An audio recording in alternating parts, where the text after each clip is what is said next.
Good evening, and I would like to call our meeting to order. Thank you for being here this evening. I'll ask our treasurer to call the roll. President Baker. Present. Mr. Brown. Here. Vice President Cole. Ms. Gibbs. Here. Ms. Hudson. Mr. Peretti. Ms. Reyes. Here.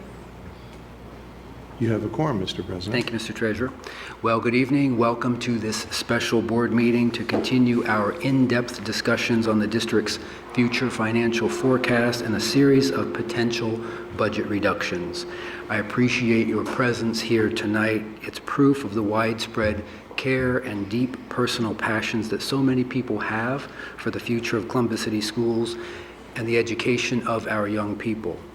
For more than 3 months, going back to Thanksgiving, the leadership team here at the district has been working on efforts to address the anticipated out-year deficits of our 5-year financial forecast. In that time, and through the leadership of Interim Superintendent Dr. John Stanford and Treasurer Bohoric and their teams, we have made significant progress in our planning. We started with an $89 million deficit in the 4th year of our forecast, which then boomed to a more than $300 million gap in year 5. Now to a $44 million to the good in year 4 and less than $150 million short by year 5. It's not been easy to get there because, as many of us have said, every investment we make as a district is valuable. And behind the dollar signs of each potential reduction, the faces of our more than 51,000 students and nearly 9,000 teachers, staff, and administrators. It would be easy, but very wrong, to see these potential budget reductions as discrediting the value of a person, their work, or one of our successful programs. Not true. Instead, we recognize that priorities must be set and reductions must be found when the state fails to provide full funding for education. And we cannot let the legislature forget that it is their state budget that shortchanges our students and this community by more than $100 million each year and put us in this financial position. Over these past couple of months, there have been several opportunities for our families and students, our staff, our stakeholders and partners, and the community at large to share their feedback and concerns about these potential budget reductions. And let me say on behalf of my colleagues, we heard you. Through email and online, by phone calls, on our mobile app, at 2 of our regular board meetings, and at 1 or more of our 4 community forums, we had hundreds of people ask questions as well as offer their insights and opinions. At the same time, board members also had specific proposals and questions they wanted explored, as we all try to identify reductions that will have the least impact on our services to students and their families. So here is how tonight's meeting will go. In just a moment, I'll ask Interim Superintendent Stanford to recap some of the additional work his team has advanced based upon the feedback they heard from the community and the board. I've asked him to give us a preview of the changes he will recommend tonight to the proposed reduction list, including items and positions that will not be reduced or changed next year.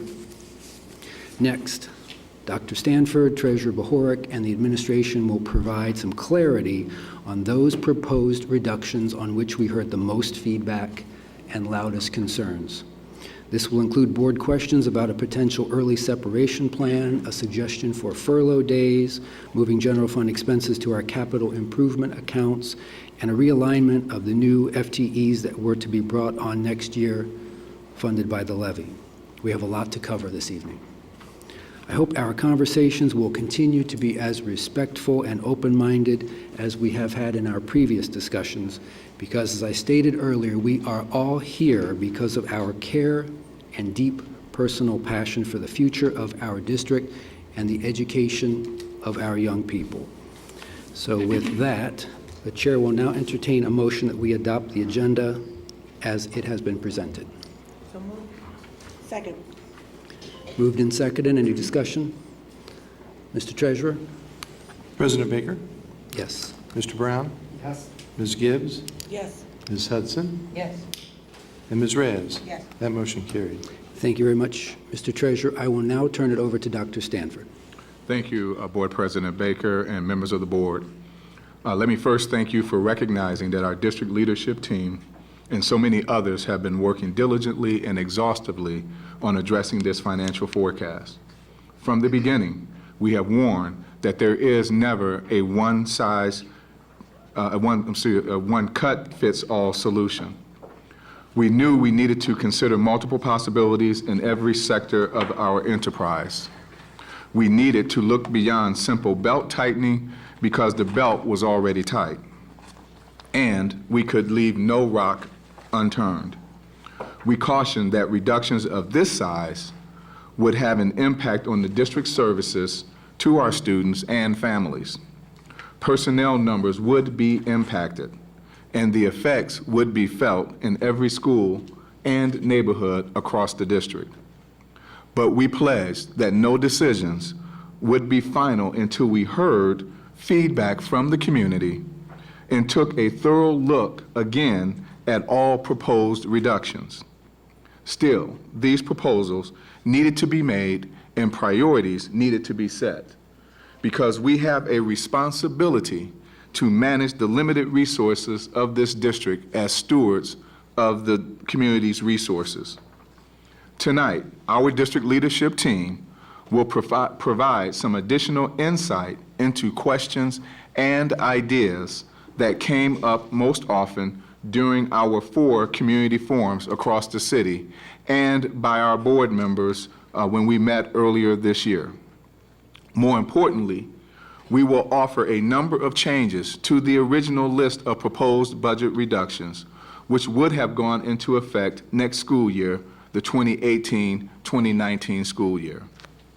Let me just briefly highlight some of these changes that the administrative team will provide in greater detail. So, it will be our recommendation that the board not align Woodcrest Elementary back to a traditional calendar year and instead leave it as a year-round operation for the 2018-2019 school year. Second, maintain the 8 internship coordinators originally marked for reduction, as well as 8 classroom teachers at Downtown High School.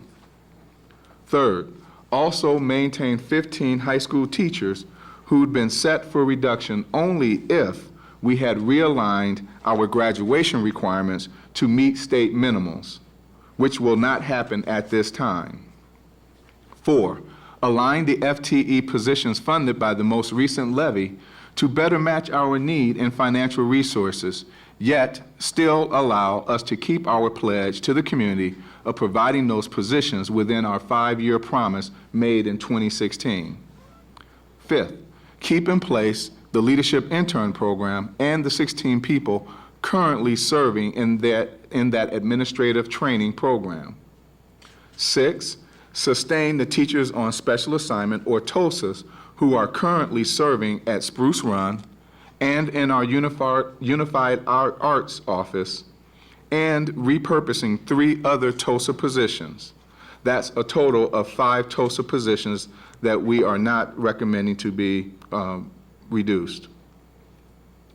And then finally, using existing capital funds that will allow us to still to provide nearly $80,000 in resources to our schools, which might include new mobile computers, while also reducing our general fund expenditures. Again, our leadership team will provide further detail on these recommended changes in just a moment. But I thought it was important for the board and our audience to have a better sense of the discussions we've had internally since hearing from our stakeholders and the board. As I close, though, let me say that these recommended changes do come at a cost. Savings we don't accumulate today lead to a higher, larger deficit gap in the 5th year of the 5-year forecast. So at the end of our presentations, we will share our newest financial projections based on these changes tonight and the estimated cost associated with them. That will provide the perfect segue to the board's larger discussion and any questions that you may have of us this evening. Thank you, President Baker, for this opportunity to provide this preview. Thank you, Mr. Superintendent. Are there any questions from board members on the preview? All right. And the next item on the agenda is public comment, and I do not believe we have any speakers to speak this evening. Okay. All right. So I'm going to turn it back over to Dr. Stanford. And Dr. Stanford, if you wouldn't mind just giving a quick overview of how the next part of the meeting is going to go. Sure. Thank you. For the next part of the meeting, I will give. Dr. Stanford, I'm sorry. You know, I apologize. We did skip over something earlier that I think is important that we go back to quickly if no one objects. And I even arranged someone special to lead us in the Pledge of Allegiance this evening. And so if President Nana Watson from the NAACP would come to the podium and lead us in the Pledge of Allegiance. Hey, Carrie. Put your mic up. Thank you, President Baker. I pledge to the flag of the United States of America and to the republic for which it stands, one nation, under God, indivisible, with liberty and justice for all.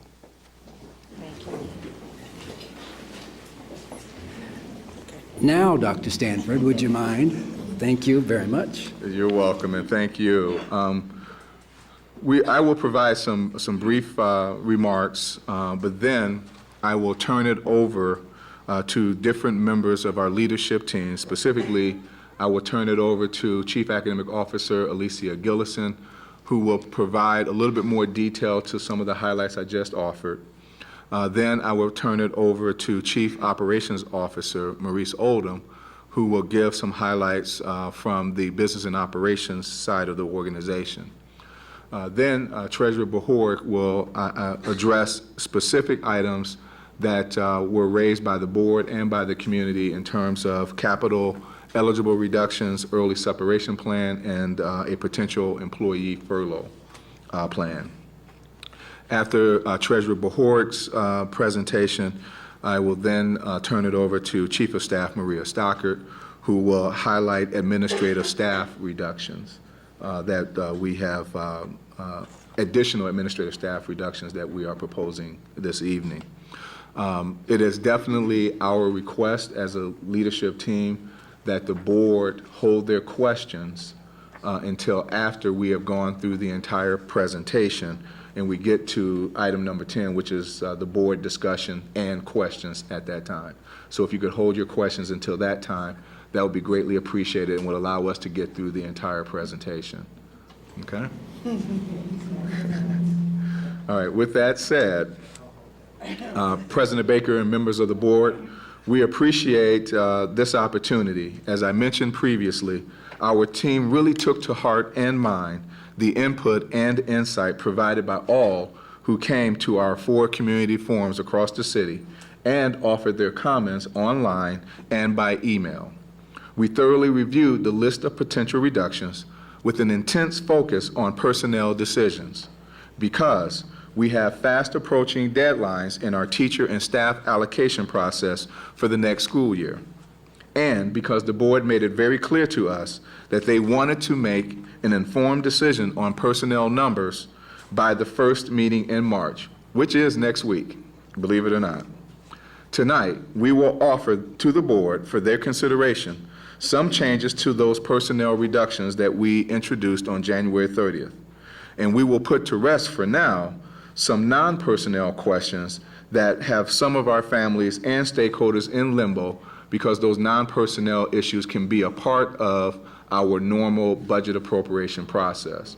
The personnel items required a faster timeline due to our teaching and staffing allocation process that requires a couple of months of time for that to occur. I would ask that the board members, again, allow us to offer all of the proposed changes first and save your questions for the end, as I know we have a lot of ground to cover tonight. So, first, because academics is always our first priority in our mission, let me now turn it over to Chief Academic Officer Alicia Gillison to provide background on our recommended changes to the academic services list of reductions. Thank you. President Baker, members of the board. As Dr. Stanford previewed in his opening, we had an opportunity to review some of the recommended reductions that we had shared with the board. And the things that we took into account were, one, community feedback, parent feedback, and then having an opportunity to go back and look at the return on investment.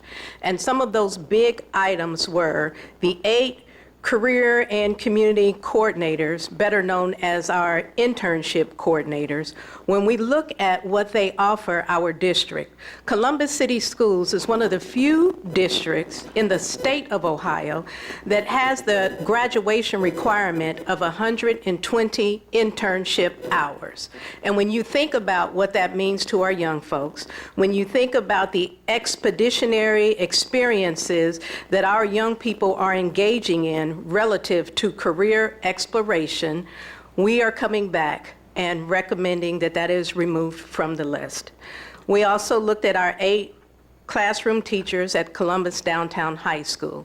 That is a wonderful experience for our young people, and although it is only 2 grade levels, they service 600 students at that facility. So that is the academic piece and our career tech piece. And then we're looking at our 16 leadership interns. And leadership interns are our Grow Your Own administrators. It is the succession planning for the district. And I just have to add, I myself was a leadership intern years ago, and so was Chief Stockert, a leadership intern. 6, and then we talk about our 5 teachers on special assignment. You know about the facility Spruce Run. When we talk about field experiences and science for our young people, well, we need someone to work with our young people and Spruce Run and to design lessons appropriate in the areas of science. So that is one teacher on special assignment that we're asking about, and then unified arts. And we all know arts are very important to academic enrichment and to every life of our young people. And then in addition, 3 school improvement TOSAs, so for a total of 5 TOSAs. And those were the big picture, but Dr. Stanford said it when academics is the heartbeat of Columbus City Schools. And these are the reviewed recommendations that we will put before the board this evening. Next up, thank you, Ms. Gillison. Next up is our Chief Operations Officer, Mr. Maurice Oldham, who's in charge of our Business and Operations Department, and he will address those items that are a part of the Business and Operations Department and specific questions that are related to facilities and transportation. At the forums, this group also included discussion of school choice. Our Chief Accountability Officer, Dr. Michelle Klein, who was a part of the team with Mr. Oldham, is not able to join us tonight. So going solo again is our Chief Operations Officer, Mr. Maurice Oldham. Thank you, President Baker, members of the board. Thank you for this opportunity to give an overview of the business operation community meetings. I'd like to say the meetings were very positive. I think we had some great discussions in the meeting. We had a couple common themes that come out of the 4 nights. And as Dr. Stanford talked about, the first was transportation, school choice. And as we know, as you looked at the document, school choice were one of the items, as well as transportation, that was considered but not recommended. And through the discussion at that particular meeting, of those 4 meetings, we had some very good, thoughtful conversation of different strategies and different opportunities. But at this time, it makes sense to go back and to continue to explore deeper of opportunities and different options. As you know, now we have 5 options that's considered, but there's always other opportunities. So at this time, school choice and transportation impact is not something that has been recommended as part of those reductions at this time. The second thing that was on there was facilities. And as you know, there's been discussion, and the board has already started the process. On the February 20th meeting, there was a resolution passed to start a facility task force group. And that group, and as we shared in the meeting with, as it came up about right-sizing facilities, this group would be one that helps the district and look at opportunities and how do we right-size the districts. So those were the two common things that came up during the operation. And that would be something in both of those scenarios to look at over the next year and then bring recommendations back on which direction we need to go. Thank you, Mr. Oldham. Next up, I will now turn it over to my colleague, Treasurer and Chief Financial Officer, Stan Behork. Thank you, Dr. Stanford, President Baker, members of the board. This evening, I'm going to begin with a discussion of the capital eligible reductions that were included in the recommended list. And working with our Chief Operating Officer, Maurice Oldham, we have identified among the list of those recommended reductions almost $800,000 in items that are eligible for capital funding. These items include items with a useful life of 5 or more years, and range from textbooks and library books to Chromebooks and laptops. In line with our ongoing discussions with the board regarding capital planning and budgeting, it is our recommendation that these capital-related items on the reduction list be reallocated for purchase out of the sale of buildings fund, thereby achieving the savings in the general fund as recommended, but still providing these resources by paying for them with funds from the capital fund. Secondly, the idea of an early separation plan was brought up by both the board and the community. With the assistance of an outside firm, an early separation plan, or ESP as I'll refer to it, was prepared. Key to such plans is the assumption made regarding replacement of those employees leaving the district. Simply put, the fewer positions you replace, the greater the savings. 2 scenarios were run, partial replacement and full replacement, for comparison. While the partial replacement plan does appear to generate savings through fiscal 21-22, it does so at the expense of savings generated by our natural attrition. Additionally, the administration all along has intended to utilize natural attrition to address some of the recommended personnel reductions, and an ESP tends to defeat that goal by raising the cost of that natural attrition. Further, the implementation of an ESP requires time for advanced planning, something we do not have given our 211 staff allocation process is just around the corner. Therefore, due to cost, timing, and our desire to address staff reductions through normal attrition as much as possible, this has led us to the recommendation that an ESP not be offered at this time or in the foreseeable future. Lastly, furloughs days. It has been proposed that the district take a similar budget saving step as the state of Ohio by mandating a set number of unpaid furlough days on all staff, or perhaps just certain staff, and that group was suggested was administrators. There are 3 significant challenges to this proposal. First, our daily direct service to 51,000 students makes the proposal impractical for our teachers, bus drivers, and building level personnel, for whom the district would need to hire substitutes to cover, thus not generating a true savings. If we were not able to find enough secondly, if we were not able to find enough substitutes, we risk uncovered classrooms, missed bus routes, and other daily student needs going unmet, thus violating contractual, legal, and public obligations. And lastly, language in the Ohio Revised Code, section 3319.02, paragraph C, and I quote, "The salaries and compensation prescribed by such contracts of administrators shall not be reduced by a board unless such reduction is a part of a uniform plan affecting the entire district or center." And this language thus prevents having furloughs days for only administrators. These challenges make this specific budget reduction proposal impractical for implementation at the district at this time. I will now turn it back to Dr. Stanford. Thank you, Treasurer Behork. There was some discussion and perhaps a bit of misinformation about the relative impact size of these budget reductions to our employee groups, especially among administrators. I have asked Chief of Staff Maria Stocker to provide some clarity on how our workforce is proportioned and provide some additional insight on the new recommended reductions in our administrator ranks. Thank you, Dr. Stanford. President Baker, members of the board, I draw your attention to the graph that you're going to see on your screen. I would say one of the most common comments that I heard at the community forums and with other people that have talked to me about the reductions was questions about the size of our administrative workforce, questions about were we going to make additional administrative reductions. So we're expected to make data-informed decisions on reductions. So I present to you some data first before we get into the recommendations of what our overall workforce looks like. So on the screen in front of you, you will see represented our 4 employee groups. 2 are recognized bargaining units, CEA and OPSI. 2 are employee associations, CSCSA, and then Columbus Administrators Association. Administrators would be in the group coded as yellow, Columbus Administrators Association.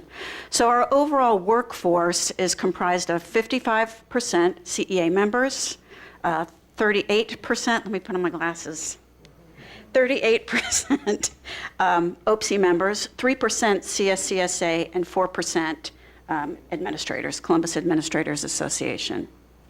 Wanted to dig in a little further because then what sometimes we also hear, yes, but let's take a look at those salaries. What percentage of the salaries do each of those employee groups make up? So the second chart that you will see would be the percentage of our overall personnel budget. So you will see on this particular slide that CEA makes up 70% of our overall personnel budget. OPSI makes up 19%, CSCSA 3%, and salary-wise, administrators make up 8% of our overall personnel budget. So I wanted to present that data first, so as we talk about the recommendations, that we can keep that in perspective. We recommend this evening, and I will not be talking about individual positions, but I will be talking about an overall recommended dollar amount for reduction. We've identified through a series of recommended position eliminations, salary reductions, and other actions, a reduction of $1,323,345 in administrative staffing reductions. I do want to say that for the administrative ranks, this too, as we've heard with all of the employee groups, is a very hardworking employee group. My colleagues work very early in the morning until their heads hit the pillow at night. These are difficult decisions, and the reduction of these administrative positions will put a burden on the remaining administrators and some barriers to some of the work getting done. But we recognize the need to turn over every rock, and we've done this with the recommended reductions. Thank you. Thank you, Chief of Staff Stocker, and we hope that the board and the community can see that as an education organization, a good portion of our resources are dedicated to those teachers who are working in the classroom with our students and providing that daily instruction, and also to the support staff that feed our kids, that drive our buses, and that take care of our kids while they're in our buildings. And so, finally, I want to take this opportunity to talk about the impact of these budget reductions on our employees and personnel numbers across the district. As I previewed earlier, our team is recommending to the board that you align the addition of 182 FTE positions, new positions funded by the 2016 levy, to instead better reflect our current needs and financial situation. We will still keep the promises made during the levy to add a total of 324.5 positions over 5 years. In fact, nearly half were already added in the first 2 years. The remaining 182 positions will still be added within the 5-year promise, but will be allocated no later than our 2020-2021 school year. And we will only add those positions sooner if there is a pressing need or if our financial situation changes.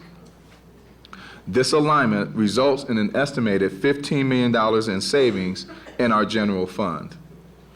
It is with this alignment, and only because of that alignment, that I felt comfortable making the recommended changes to the FTE reductions we initially proposed on January 30th.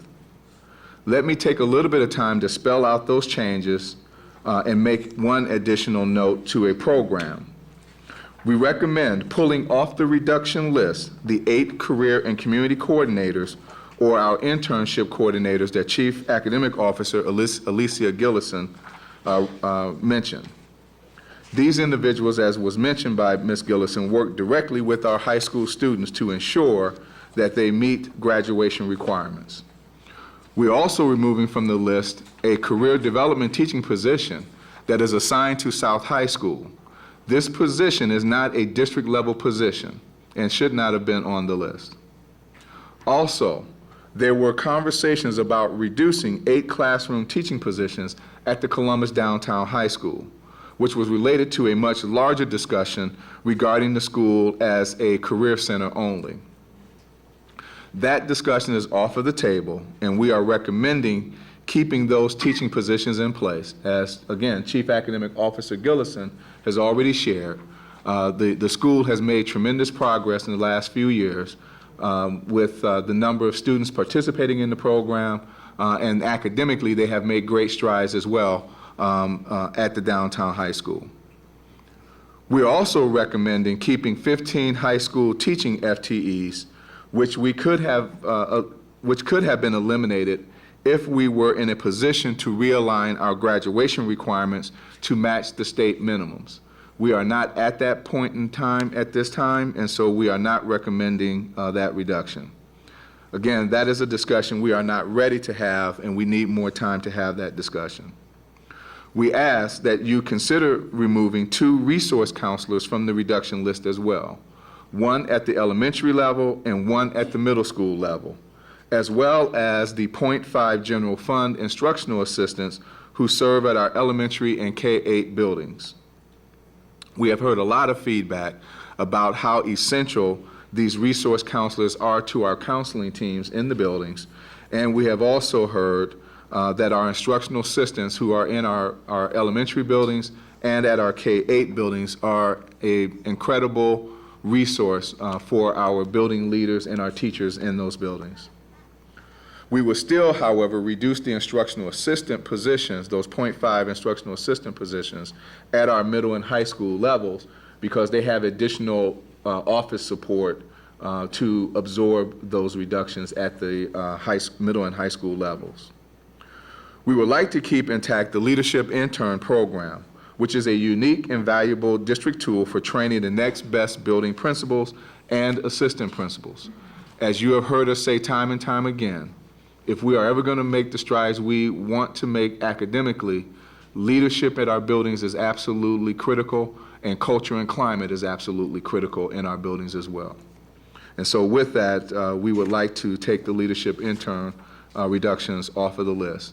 That means keeping the current 16 leadership interns that are in the program. For our teachers on special assignment, better known as TOSAs, we are recommending that we take 5 off of the list.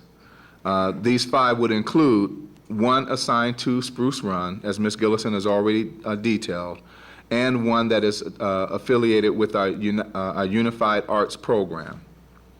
We would also recommend maintaining 3 FTEs associated with our current school improvement TOSAs, but we are proposing that we look at repurposing those positions to better assist with the overall general curriculum and to meet some changing needs in our academic services department. One last change that's a program change that we think is worth noting at this time, given the series of events that have happened over the last couple of weeks. We are recommending to the board that we remove a plan to reduce the use of uniformed school resource officers in our high schools. We will continue to partner with the City of Columbus and the Columbus Division of Police on this expense and exploring other ways that we can continue to provide this value service. But at this time, we think it's wise for us to maintain the relationship that we have and the current size force that we have working in our schools. Again, now is not the time, given what's been happening, to think about reducing the uniformed officers in our schools. As I mentioned before, these recommended changes to our proposed reductions in FTE come at a cost. Combined with the other changes that we have laid out this evening, we will see a slightly larger deficit still looming in the 5th year of our 5-year financial forecast. I will now turn the meeting back over to Treasurer Bajork to give us a final look at the 5-year forecast with estimates for all of these changes now factored in.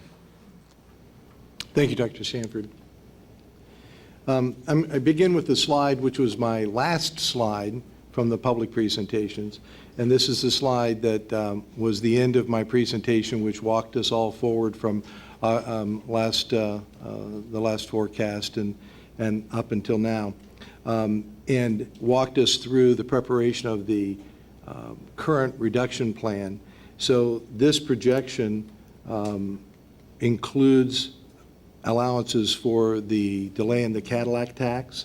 That got us about $12 million to the end of this projection. It included the positive cash flow that we typically don't put in the forecast, but we know it will occur, but that's how we want it to work out. But we did add it in here to give you a better picture of a more positive outlook, and that added about $60 million at the end of the forecast. And then the $21.5 million per year over each of the 4 years. All of that adds up together to bring us from the $224 million deficit projected in the forecast to the $68 million that you see here. So then as we move forward and went through these conversations lately and all that you've heard presented here, I have 3 more slides, if you will, to demonstrate graphically what the impact of these adjustments have been, and some are singled out and some are grouped together.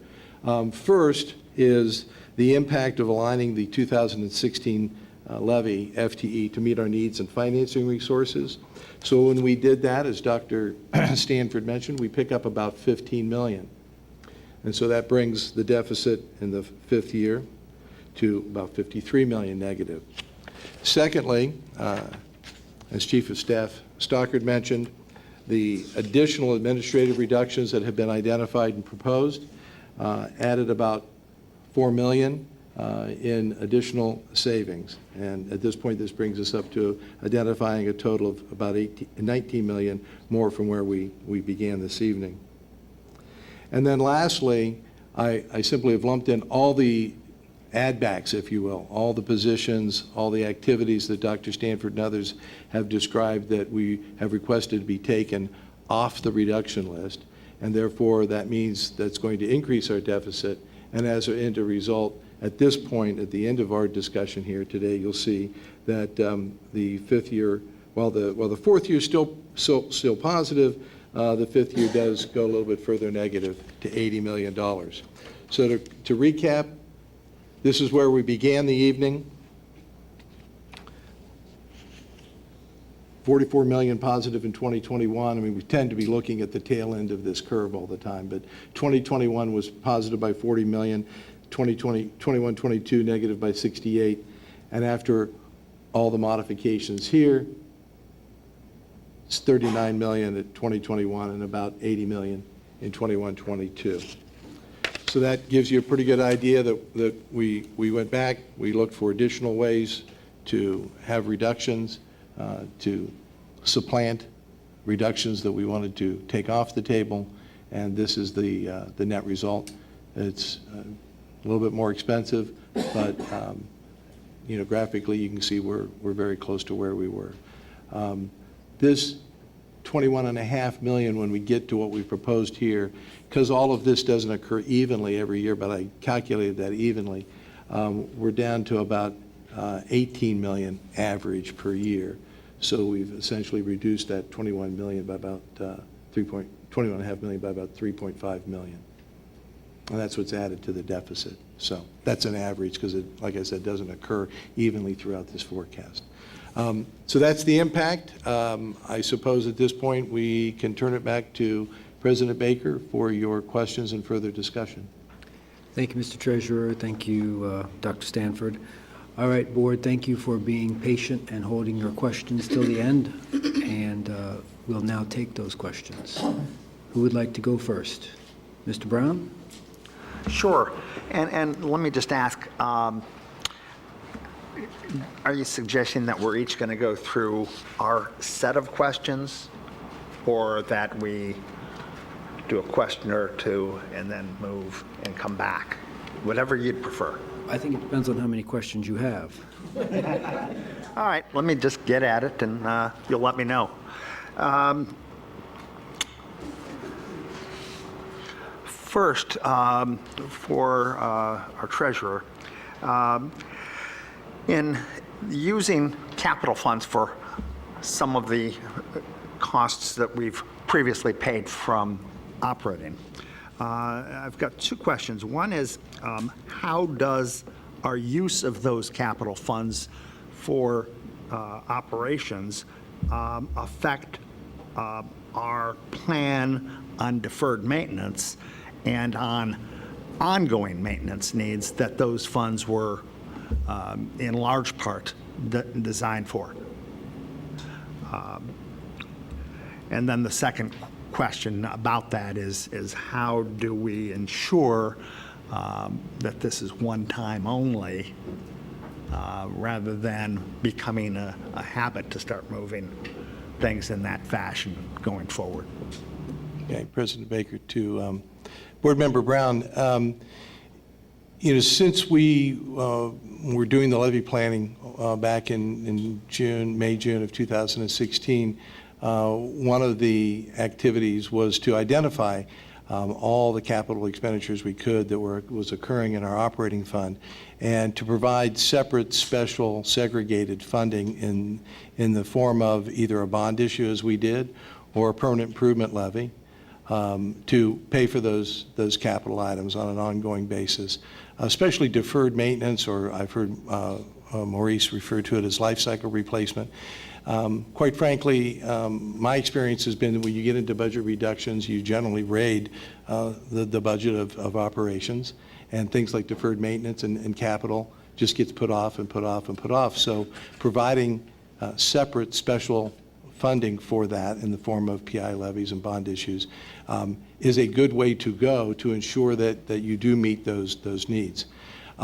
Certainly, pulling more capital out of more items out of operating and moving them over to capital creates competition for those funds. And if you can recall back when we were looking at sizing the bond issue and the PI levy, I'll just say we needed a lot more than what we asked for. And so this just adds to the competition for those funds. As the impact on the overall plan, I think that I would defer, because we are currently working on this entire capital plan, looking at what I would call essentially 5 different pots of capital money, and we'll have that for FAC soon. But again, I just say that it does. I think this is what you're getting at. It does compete for those dollars, and there will be a need to prioritize what do we address first, and what's most needed. Can I clarify, ask a follow-up on that question?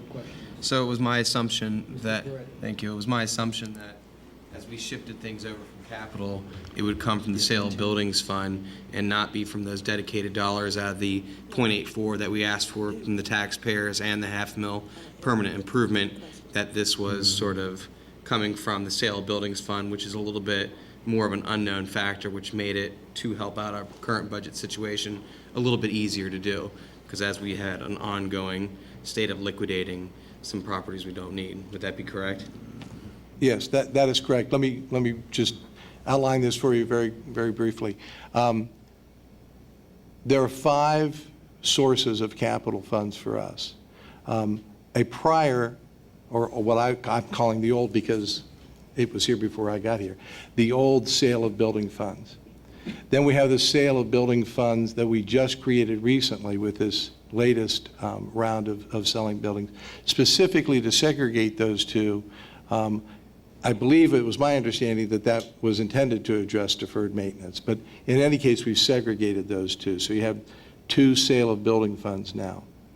You have a $500,000 permanent improvement levy that you can't touch because it's the OSFC monies dedicated to solely those buildings that have been built or renovated with under the OSFC projects. And then we come to the two new capital funds, the $500,000 PI levy, which was intended for, as Maurice calls it, life cycle replacement. On life cycle replacement, I probably can't do it justice, but you have to think about school buses and vehicles and other forms of equipment like that. And then you have the new bond issue, the $0.84 mil Operation Fix-It. I had a real problem with that word for some reason. I can't remember how I was saying it, but I mispronounced it, and it was added humor to all of our otherwise dreary budget meetings. But it was the Operation Fix-It dollars are in that bond issue. So we consider, as of now, unless the board would direct otherwise, that off limits is certainly the Operation Fix-It, the $500,000 operating levy that's new, the OSFC $500,000, and that leaves me with the two sale of building funds and how that would get divvied up. Does that answer your question, Mr. Peretti? It does. Did it answer them correctly? It did. Thank you. I mean, I understand that this is tough, and that, yes, we do have to liquidate buildings, and we have $400 million in deferred maintenance. And I'll just give you my opinion, since I'm starting on it right now. I'm in favor of shifting some of these capital funds. Yes, we have to continue working on deferred maintenance. Yes, we have a lot to do, but the sale of buildings fund, right now that I see that we've been able to push a lot of funds into that through liquidating a lot of our properties, I see it as a good exception, you know, for our kids that are there right now. These aren't rolling dollars when it comes to some of these items. And I just think it's a wise decision for us in the short term. It doesn't really knock us off too far off in the long term. And I just appreciate that you put attention to this and gave us this option. Thank you. Thank you, Mr. Peretti. I do believe that Board Member Hudson had a follow-up to Mr. Brown's question. Thank you so much. I think on this topic, so two things I would just say. One is, during the levy millage committee effort, we did talk about the sale buildings money going to Operation Fix-It as well. And I think that was part of the commitment that we would continue to fill that hole and backfill that hole as we went along. I don't dispute that. I mean, I think if it's a choice between kids not having computers and having some of these items and moving some of the deferred maintenance carefully, I think we should make sure the kids have what they need and the teachers have what they need. I mean, that is absolutely the top priority. What I would ask is, if, as we do this, that we kind of first in, first out these items, so as we keep track of this, and the first chance we have to replace those funds in the sale, in whether it's in sale of buildings or for those capital improvements, that we go back and have that discipline to replace that, so that we tell the community, look, we know we did this, but we also have to make sure everybody has the supplies. We can do this safely without cutting teachers, without cutting other issues. So it's the most creative way, and I think most people would understand that. But I think if we say we're committed to putting this money back, or we'll prioritize those fix-it items as soon as we can, it's I think the best we can do. But I think adding that commitment would be important from that prior effort. Mr. Treasurer, did you have? Yeah. Mr. Brown? I like that solution. I think it's a good one, and it helps address what I didn't expect the real answer to the second part of my question, which is, but I think that the suggestion will help us keep our eyes on the ball and prioritize not doing that in the future.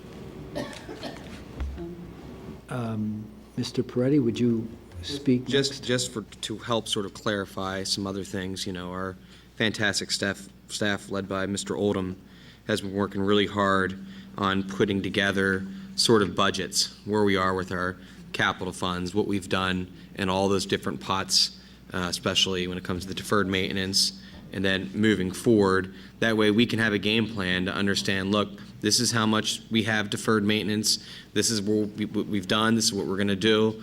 It's going to help us for levy planning, because all this eventually is going to come to a levy at some point in the future. And these tools are going to help us, these capital budgets will help sort of create a sort of game plan, a blueprint, what the future looks like, what we have to do to lay it all on the table. That's the deferred maintenance, that's the bus, replacing the buses, textbook buys, everything. And it'll be very helpful for us. So I just want to thank him. And, as we move forward, this will really help us, because these are questions that I had. I as a board member, wanted to make sure that I had sort of some answers to what are we doing with this? Yes, I see this as a solution to peel off some of these things off the general revenue funds, but I don't know exactly what the plan is for the capital funds with everything. So, and I know Rome wasn't built in a day. Things just don't happen overnight, and you can't just snap your fingers and get data and everything all nice and pretty. But I do appreciate the hard work that our team has done, and I look forward to those budgets. Thank you. Thank you. Board Member Gibbs? Yes, and thank you, Treasurer Bahort, for that clarification, but I do just want to say one thing so that the community understands. I think you made a statement that we should have went for more, but the community went for what we recommended. And we wanted to go for more, so it wasn't unanimous in the sense that people didn't think that we should have went for more. And I want my community to understand and thank them for voting for what we put in front of them. And when it comes time to vote again, it is our responsibility as board members to put the right millage amount. And regardless of what other people think, I think I have the experts in the room with you in the treasurer's office and you in operations and you over academics about what we need. And if we don't think we can get it, it's our job to make a better case as to why we need more millage. And so I don't want the community to think that these cuts are because they didn't vote for the 16 levy. You did everything we asked you to do. And that now it is, when we come back, again, it is our job to have that courage and that conviction to put the right amount of millage on the table so that we can properly support the programs and the needs of our students. And so I don't want that sentiment to stay or my community believe they didn't do what they want to do. Every single voter did what you want to do, and we thank you, because for every one of those dollars you voted for, it's put us in a position now where we don't have to cut as much as we would have had to. So I really do thank them. Thank you, Board Member Gibbs.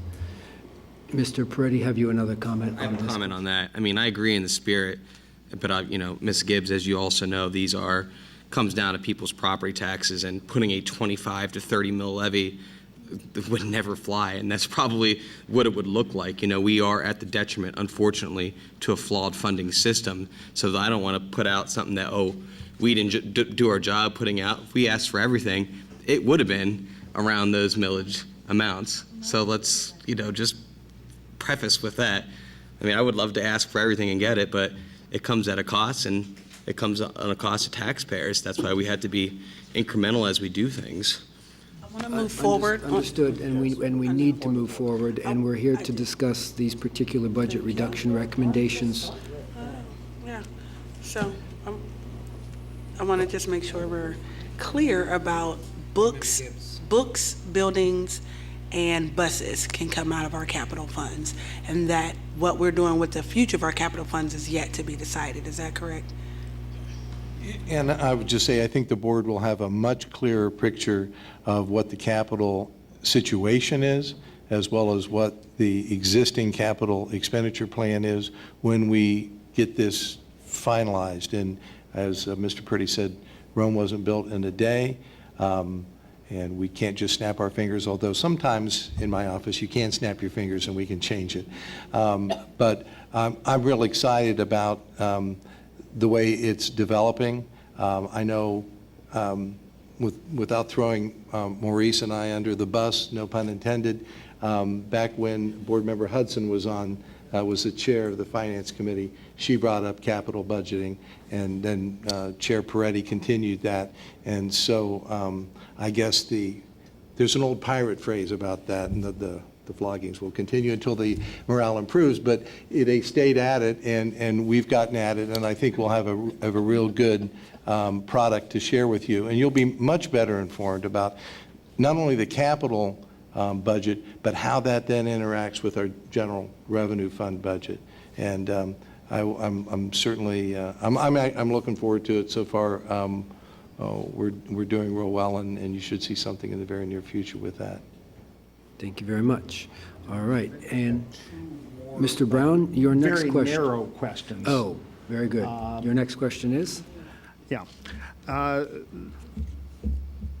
The other two are very specific. One, I noticed in our community forum comments, topic repeated a number of times on partnerships that we've talked a little bit about, and I'm not aware that we've made any progress, and that's with I Know I Can.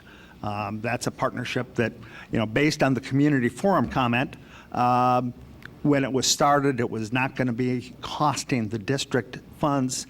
We're now spending about $1.4 million a year, and we had talked about talking with them and shifting that back, asking them to look at other creative ways to raise those dollars, believing that they may have some resources that they can get to. Where are we with that? Mr. President, Mr. Brown, quite incidentally, we met with I Know I Can just the other day. And in that conversation, they provided us additional information about the value added that they bring to the table for the $1.2 million that we provide. And it's a very compelling case that they make. When you look at not only the work that they do with our middle school students and our high school students while they're with us and their families to get them ready for college, but what I learned also through this meeting is that they continue to work with our students while they're on campus. And the type of strategies that they employ shows that they basically produce double the number of students who persist in college compared to those students who are not a part of their program from Columbus City Schools. And so when I look at that type of data, and we're going to share that data with the board, when I look at that type of data, and I also look at the return on investment with $1.2 million, but our students last year earned about $72 million in scholarships and grants, then again, they make a very compelling case that we are getting a tremendous return on investment with our $1.2 million. But with that said, they did say that they would continue to work with us to identify how we might be able to achieve savings and how we might be able to provide opportunities for our students without reducing the services and the service level that we currently have. And so we are also going to look at possibilities of expanding services by developing new partnerships with potential funders without us having to provide additional resources from the district. So I would say to sum it all up, the conversation has started, but it's going to take additional conversation and time to be able to identify specific areas where we might be able to achieve some of those savings and reductions. But again, what I would caution the board is that we do not want to diminish the level of services that they are currently providing to our students and their families in this discussion with them. And I agree. I didn't speak to the value, and I do recognize and acknowledge that it's a great program and good work. And important. I too don't want to diminish it. I'm just hopeful that we can continue the conversation and look for other ways to fund that program. The last question, it came up a number of times in emails and in comments that I saw, and that had to do with transportation, I think, Navient. The question was if suggesting that the state has free similar services, why the cost for Navient? For the bus? Yeah, or is that? I think you're talking about Naviance. I'm s- Ms. Gillison? President Baker, members of the board, to Board Member Brown's question, if it's relative to transportation, then we're probably, okay, that would have been Versatran. When we talk about Naviance, Naviance captures our students' college and career readiness. It captures their college applications, scholarship dollar amount, career and college exploration. And anytime that the board says, what is our current scholarship dollar amount, it's the tool Naviance that we go to track that information. And that is used by our counselors and by I Know I Can. Okay, and the suggestion that was made, and again, obviously, I don't understand it or know much, but that the state does provide similar services at no cost. Is that not true? I'm not aware of a free service that provides what Naviance provides for our young people. Okay. I'll just try to track down the question. Does that conclude Yes. your? Oh, very good, thank you. I'm not going to talk about board travel. Thank you, sir. All right, which board member would like to pose questions next? Mr. Peretti, I believe your hand was up earlier. I need to process a few things. You can move on to somebody else. Very good. All right, who would like to? All right. Board Member Gibbs. Sure. First, during the list that you gave us, I didn't hear the mention of Woodcrest. Can you talk a little bit more about Woodcrest and keeping them whole? Thank you for that question, President Baker, members of the board. To Board Member Gibbs' question. So our recommendation is to delay for a year any final recommendation on Woodcrest, and that year would allow us to explore cost savings related to how we might do intercession differently. We have during our community conversations, the staff of Woodcrest and several parents of Woodcrest kind of proposed looking at things differently, and we would like to take a year to look at how we might be able to do intercession differently, and then look how those results are related to student achievement. But because the cost that impacted Woodcrest was the cost of intercession, correct? That is correct.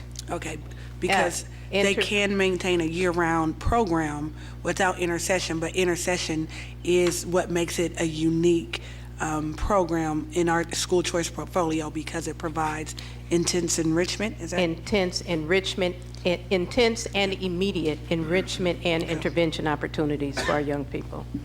So we're talking the intercession periods, and then so it's the staffing cost for intercession and also transportation during those intercession periods. Okay, thank you for that. My second question is a clarifying question for Chief of Staff Stockard. You put up a graph that talked about the administrators.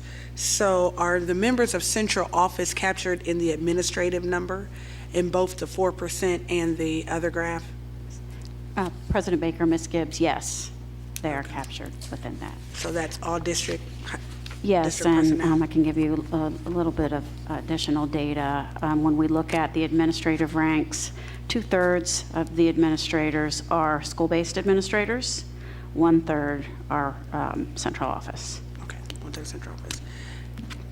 Next, I saw in two things that I got community feedback on. First was the partnerships with Columbus Gifted Academy, as they feel like it's an integral part of their experience. And we proposed a reduction or maybe elimination of their partnerships with COSI and some other community partners. Where are we with that recommendation?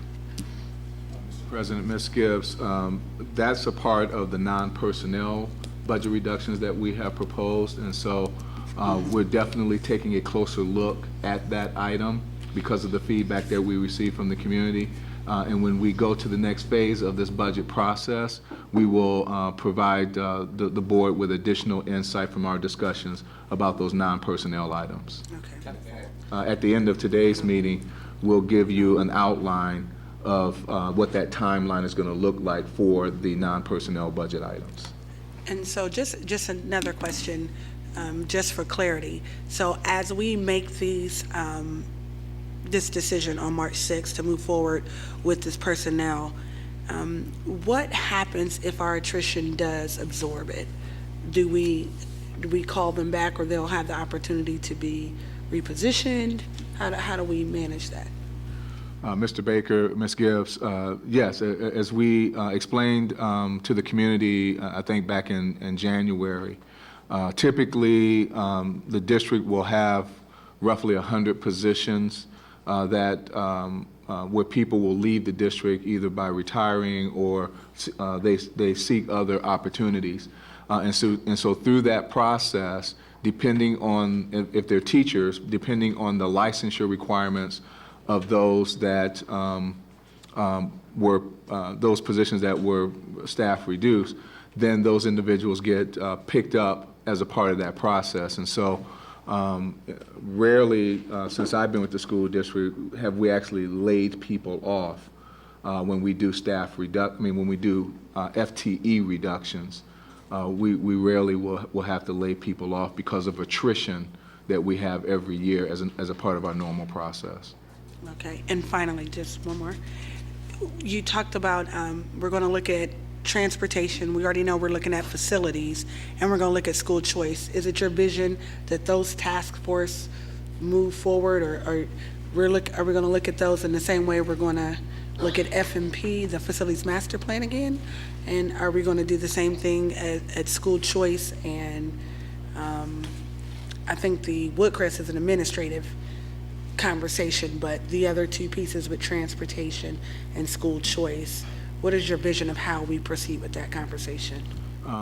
Mr. President, Ms. Gibbs, yes, it is still our strong recommendation as a administrative leadership team that the board give us the authority to further explore school choice and transportation through a task force process that we've established for facilities. That would include internal and external stakeholders as a part of that task force. Thank you very much. Thank you, Ms. Gibbs. Mr. Preddy, did you have a follow-up to one of those questions? No. No? All right. Mr. Vice President? Thank you, Mr. President. Thank you so much for this presentation. I apologize for being a bit late. I had a family scheduling situation. But nonetheless, how does this budget answer the assumption, if at all, true or not, that we are administrative top-heavy? How does this budget address that? Mr. President, Mr. Cole, if you go into your materials that we provided, you'll see a couple of charts. And those two charts, I think, provide the board with additional information. And I'm going to turn it over to Chief of Staff Stockard, who gave that part of the presentation. President Baker, Vice President Cole, we presented two different graphs because we did get a lot of questions that from the community. Are we top heavy? Do we have too many administrators? What are we going to do about administrative reductions? And so I requested the data so that we could make an informed decision. So when we took a look at the overall employee workforce and what employee groups make up, the percentage of employees that make up those groups, we looked at CEA, OPSI, CSCSA, and CAA. CAA in the yellow represents our administrators, all district administrators, central office and school-based administrators. And administrators make up 4% of our overall workforce. We dug a little deeper and looked at salaries, and do the administrative salaries, what percent of the overall personnel budget is comprised of administrative salaries. Again, this is school-based and district-level administrators, and those salaries make up 8% of the overall personnel budget. So my response would be that we do not appear to be top-heavy in administration. Dr. Stanford constantly is asking us to look at all the positions that we have. Can we work more efficiently? And my comments earlier is that my colleagues on the administrative team are working every single hour of the day, as are all of our employee groups.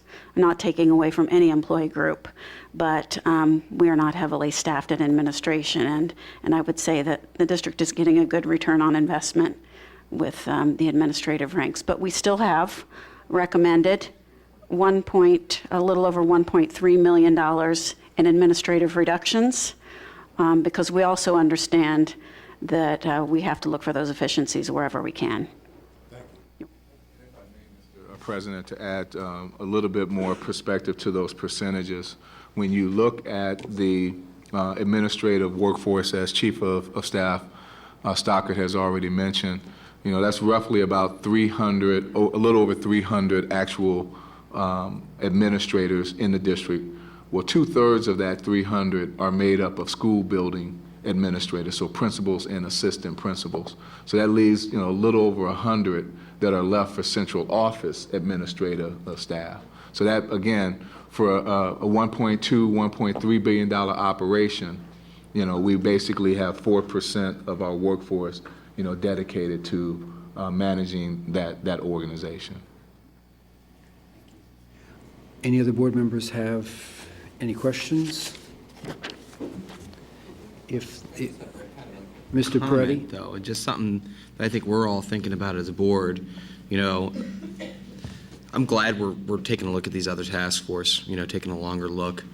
And for the public's sake, there's only a few ways that we're going to find ourselves in a better financial situation. And that is if we are able to, what I've been saying, if there is any possible consolidations that we can do, that does save us some money. It does. Do I expect the state to really come to save us? Have they ever? No, they haven't. So I don't expect that. And, we've seen, we put the job of education on the taxpayer, essentially. And that's the tough part. So, I appreciate that we're going into these deeper dives and, looking at consolidation where we can, looking at these task force and looking at new collaborations, things that we normally do if someone else can help us with these community issues that we have in schools. They're not just school issues, they're community issues. And where else can other partners step up over the long term, not just for a year, but over a long term and help us with this tab, because this just shows the year 2021. It doesn't look at 22, 23, and 24 in our 5-year forecast, and believe me, it goes lower. So millage is a real thing. And, in the county-wide, taxes have gone up 15%. Citywide, and since 2014, have gone, I think, close to 30% up in the city of Columbus. That affects people. And that, to me, is terrifying when you talk about funding public education. And so, I just want to make sure that we, as a board, that we continue to put these in front of us as our goals as a board, and putting these task force and these efforts in, because it's going to come to this work and the district's work to make our situation better, because nobody's going to come and swoop in and save us from higher level. Thank you. Thank you, Mr. Peretti. Any other final comments on the discussion? Yes, Board Member Gibbs. Yes, I concur with a part of what my board member says here. I want to thank everyone. I want to thank the team for your countless hours, a full-blown week of being out in the community, gathering all of this input. Thank the community for sharing with us. Some of our advocates that I see in the audience that shared your thoughts and advocated on behalf of you or your colleagues, really want to thank you. This school funding challenge has been here since the 1991 DeRoff versus the state of Ohio, and 3 times found unconstitutional by the Supreme Court, yet there is no legislative fix. 4 times, you're right, and it'll be found unconstitutional again. But I think I want us to really focus on and walk away from the fact that here in Columbus City, you know, you support what we ask you to support. And so continue to fight on behalf of public education as a whole. Continue to call your state representatives. Call us, you got that part down packed.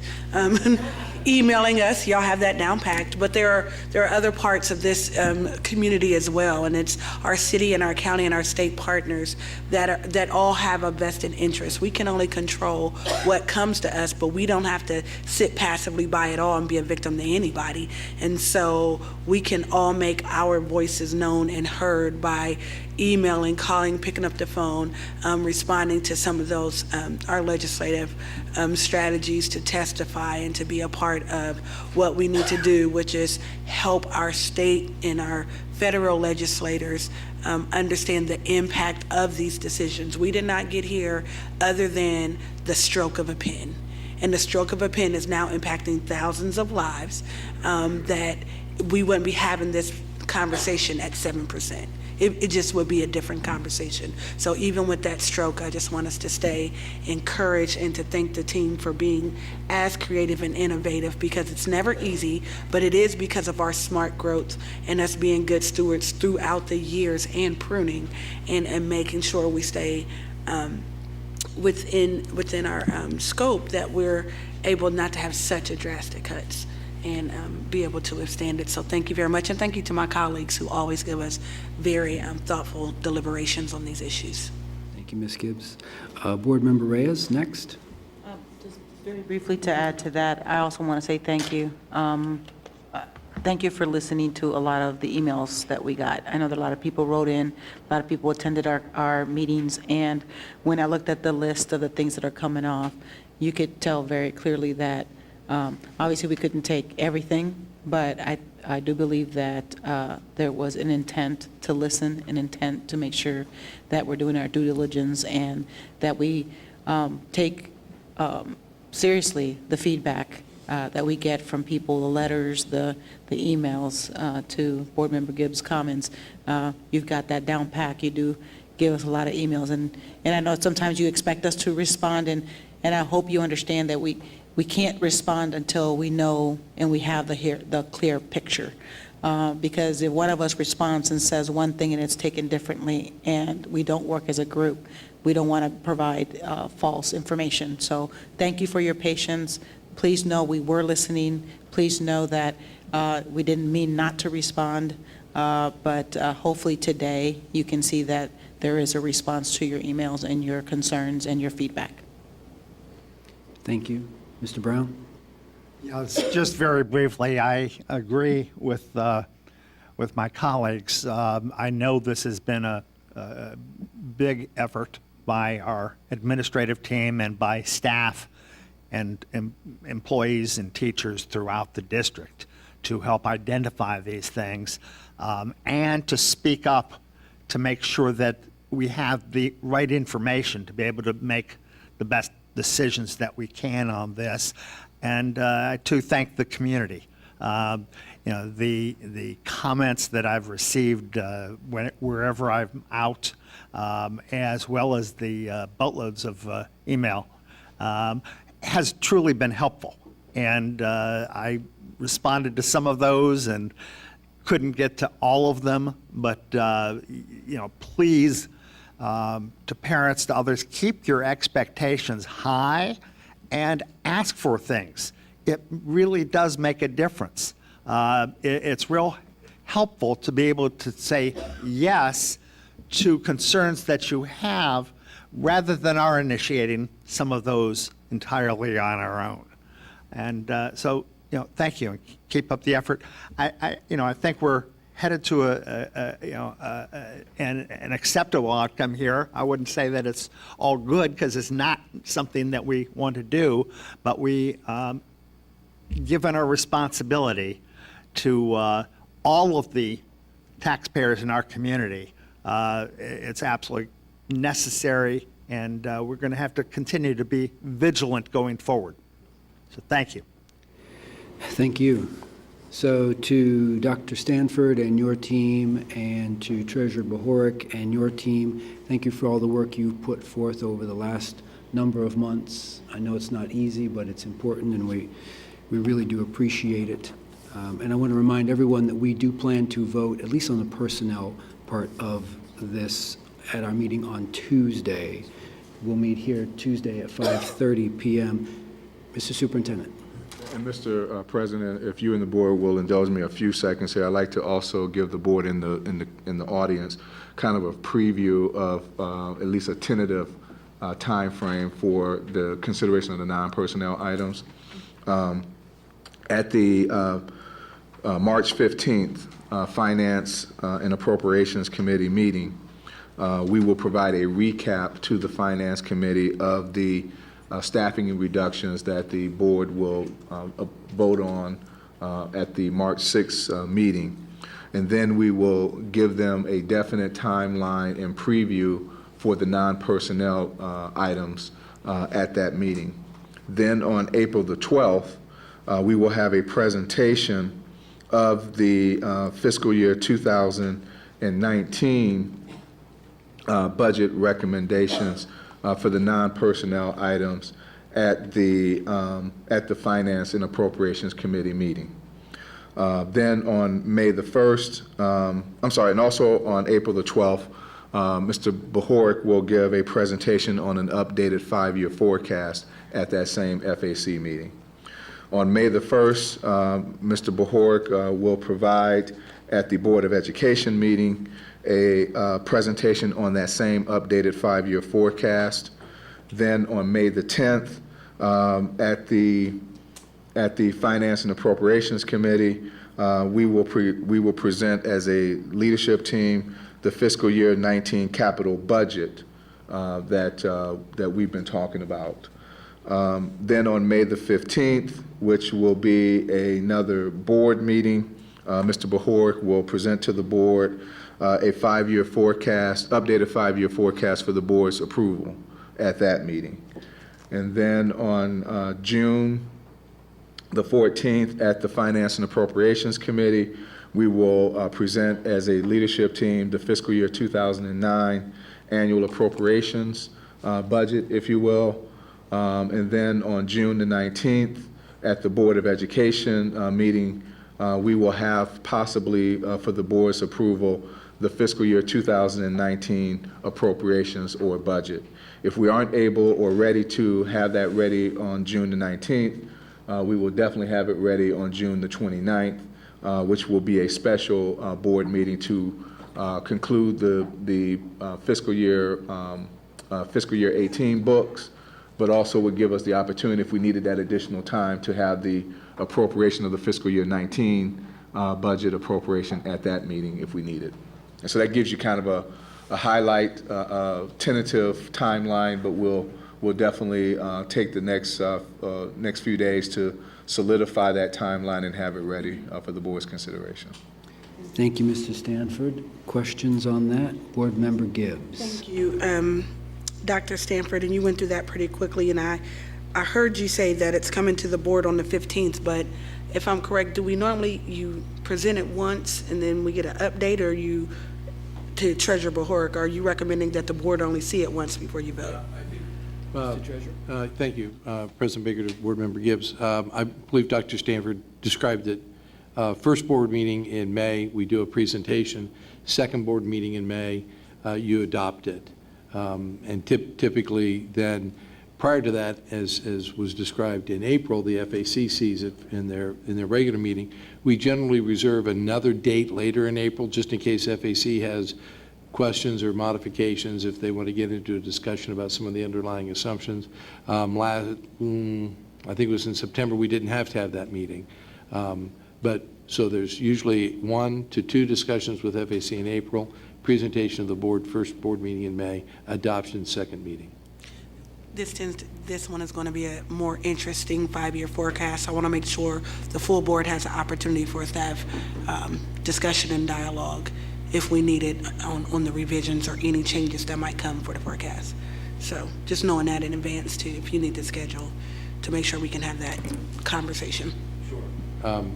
And I think that a lot of that discussion, this is just going to funnel right into the forecast. So hopefully the forecast will simply be a reflection of all the conversations we've had up to this point.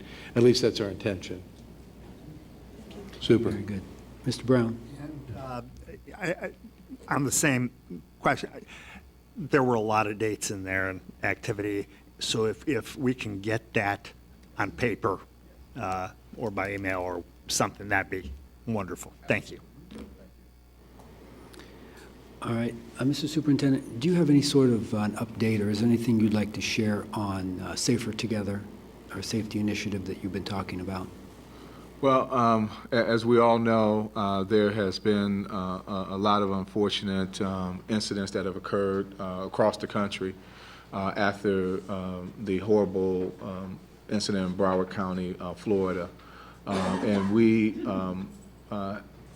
have had some initial conversations about how we might be able to continue the work that the Board of Education started about a year and a half ago with the community forums on safety. There are still some additional conversations I need to have before we'll be ready to really have any sort of presentation of the ideas and thoughts. But so far, the conversations have been productive, have been good, and hopefully in the very near future, we'll be able to have more detailed conversation of how we will be able to continue the work that the board started a year and a half ago around the whole idea of how do we expand the safety zone that's around our schools to include a broader range of our neighborhoods and our communities.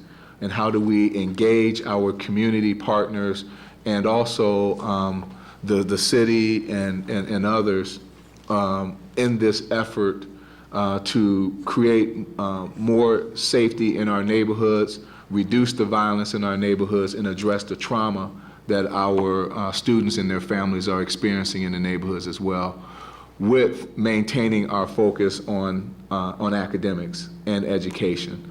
But what the board should understand is that we feel strongly as an administrative team that if we don't work with our partners to get our hands wrapped around community violence and community trauma, we're not going to be able to achieve the gains that we want to achieve academically in the school building, because our kids are suffering from these incidents that are occurring in our neighborhoods, and they don't just leave those things at the schoolhouse door when they come to school. They bring it into the school building with them, and we have to be more strategic.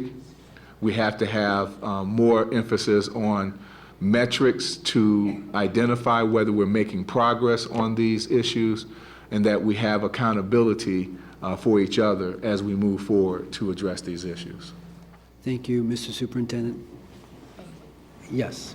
Just on that point, just to clarify, are you saying, and I would suggest we need to make sure we broaden the scope significantly of community partners that are helping with the social and emotional support. Is that, just That's want to exactly. clarify that's what you're saying. That's exactly. Thank you.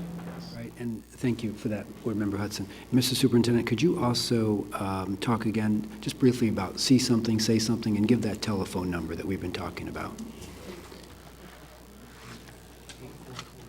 OH.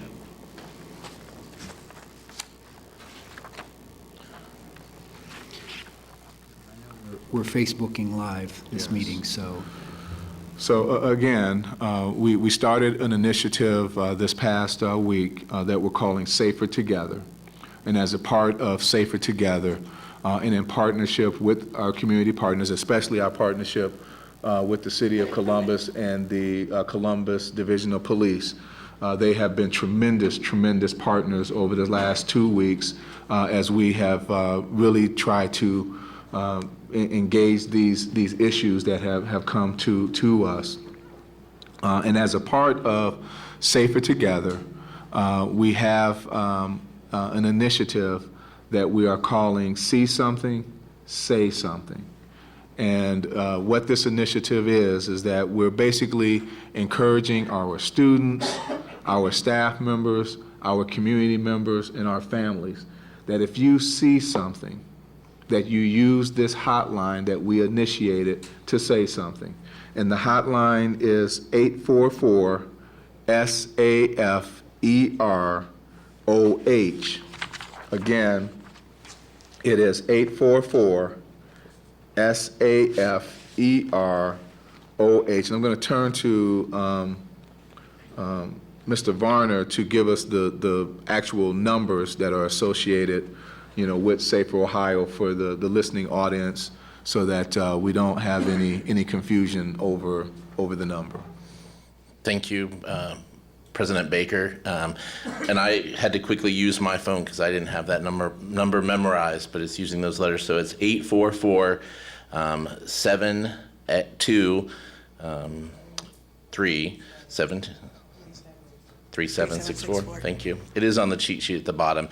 And I will say that we have had tremendous response from the community and with that number, and I know that in partnership with our Safety and Security Office, Director Ward, that he and my office are really working close together to make sure that message is out there, and so that we are hearing from our community, from anybody who has a connection to Columbus City Schools, that if they see something of concern when it comes to the safety of our students, our staff, any of our buildings, that they are sharing that information. They are speaking up.